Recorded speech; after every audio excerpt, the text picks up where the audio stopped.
dosa mendengarkan itu juga sama besar. Sama cak ketika kamu nonton live Wong, kamu nonton itu, apalagi kalau misalnya kita mengiyakan dalam hati Umi.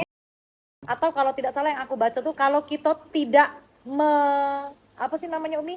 Mematahkan omongan itu. Bisa kita nonton film gosip, kita nyingok nih nonton artis itu lagi digosip ke bawah nak bercerai. Nah kalau misalnya saat itu lagi rame nih Wong lagi nonton atau apa, kita tidak membela atau tidak mengeluarkan kata-kata penolakan atau itu dosanya besar kan Umi kan?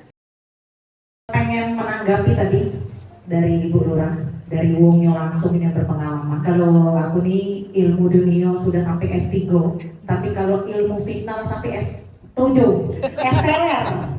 Nah jadi sudah tamat ya, aku sudah hatam telah berkali-kali. Betul kata Umi tadi, kata Rasulullah itu klarifikasi satu kali, setelah itu diam.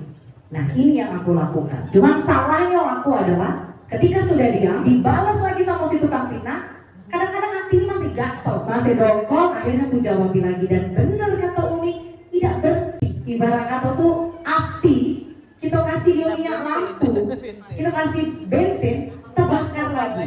Sebuah tips baik, ketika kita difitnah, ketika kita digibahi, kata Umi, lama-lama memang nikmat. Aku merasa kedewek. Ketika difitnah, ketika digibahi, itu rezeki luar biasa masuknya. Yang pertama, yang kedua, kedekatan diri kepada Allah itu jauh. Jadi kalau dulu tuh tidak tahunya sama yang namanya sholat tahajud, akhirnya tercicip sholat tahajud. Laki bini yang tadinya banyak bahasan yang mungkin tidak 20 penting, setelah adanya gibah, setelah adanya fitnah, malah kami membahas hal-hal yang baik.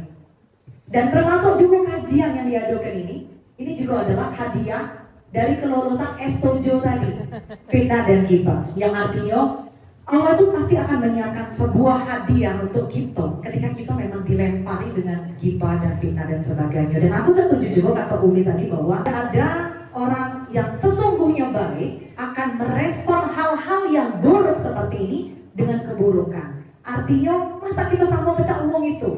Kita sudah tahu pelaku gibah, pelaku fitnah ini adalah orang yang benar apa yang salah?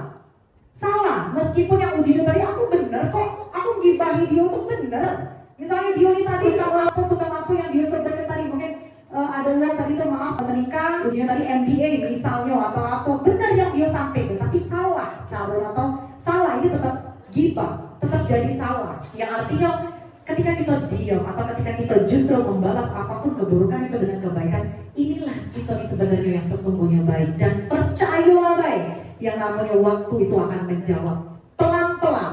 Lama-kelamaan orang akan berpikir, oh lagi indah ini ternyata lagi pindah ke kecamatan dari Timur 2, masih pacak dia ngadu ke kajian, masih pacak dia jalan-jalan.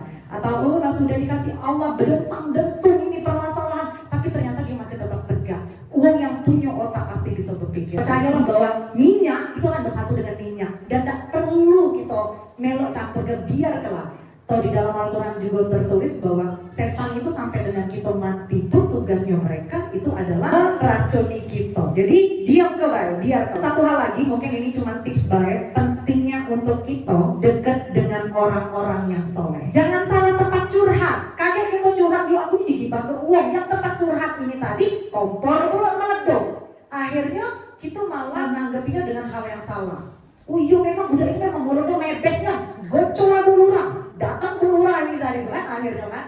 Nah untungnya aku kenal dengan uang-uang yang soleh, uang yang justru mendekatkan diri kepada kebaikan yang akhirnya meredam. Diam ke baik, ternyata betul satu-satunya cara untuk ngebales tukang fitnah, tukang gibah, diam ke baik. Anggaplah dia mau gila dewek. Dan bahkan ini terjadi nyata. Kemarin ketemu sama Black Mami, ketemu Arif dan sebagainya. Tahu gak kata dia ngomong, dah kami barusan gibah ke kau semalam sama Cino-Cino kayo, Cinere. Wah yang punya ini punya itu. Apa kata mereka ngomong cek ini? Woi kata dia ngomong, awalnya kami ringan, kenapa Indah itu tidak jawab? Apa karena memang benernya gosip yang disampaikan dari A sampai Z? Tapi ujung-ujung kami mikir, woi elegan nian dia menghadapi fitnah. Ujung-ujungnya kami mikir, oh ternyata budak ini sesungguhnya cerdas. Oh ternyata budak ini sesungguhnya baik. Lama-lama kami mikir, oh memang gila rupanya lawannya ini. Masa uang gila, nah kita hadapi pula dengan gawe gila. Nah jadi saran anakku, kalau kamu baru sekolah sampai SMA, S1 ngadepin gibah dengan fitnah, turutilah cara aku. Dan ini tadi itu tidak lepas memang dari ajaran dan nasihat orang-orang yang soleh, orang-orang yang memang betul jalannya. Jadi mulai sekarang, Cak tadi itu benar kan Ipit, alhamdulillah kalau dijauh dari wong-wong yang Cak ini. Dan Allah juga alamu kelamaan akan memfilter yang mana yang memang tepat untuk kita.